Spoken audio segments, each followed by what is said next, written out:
প্রত্যেক মানুষ কোনো না কোনো স্থানে অবশ্যই যান, অনেক অনেক স্থানে তাদের যেতে হয়।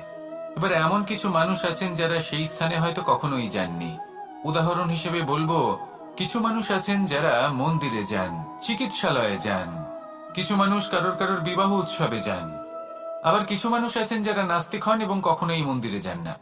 কিছু মানুষ অসুস্থ হন না, তাই চিকিৎসালয়ে যেতে হয় না। এমনও কিছু মানুষ থাকেন যারা সামাজিক উৎসব থেকে দূরে থাকাটাই পছন্দ করেন। যে কোনো মানুষ হোক, যা কিছুই তার চয়ন হোক না কেন, প্রত্যেক মানুষকে একটি স্থানে অবশ্যই যেতে হয়।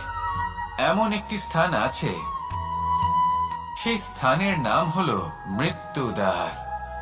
এবার এটা আবশ্যক নয় যে ঠিক মৃত্যুর পরেই আপনি মৃত্যুদ্বারে পৌঁছে যাবেন। এমন অনেক মানুষ আছেন যারা মৃত্যুর পূর্বেই মৃত্যুদ্বারে পৌঁছে ফিরে এসেছেন, আর তারা অনুভব করেছেন যে এই সংসারের সময় চক্রের সম্মুখে তাদের অস্তিত্ব কতটা ক্ষীণ।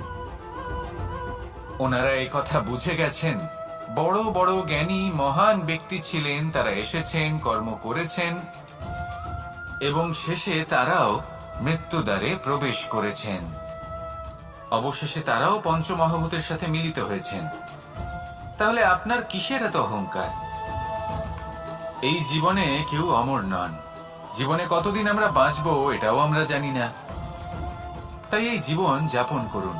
এই জীবনের প্রত্যেক মুহূর্ত এমন ভাবে যাপন করুন, এই কথা মাথায় রেখে যে কোনো মুহূর্তে আমাদের মৃত্যুদ্বারে প্রবেশ করতে হতে পারে, তাই না?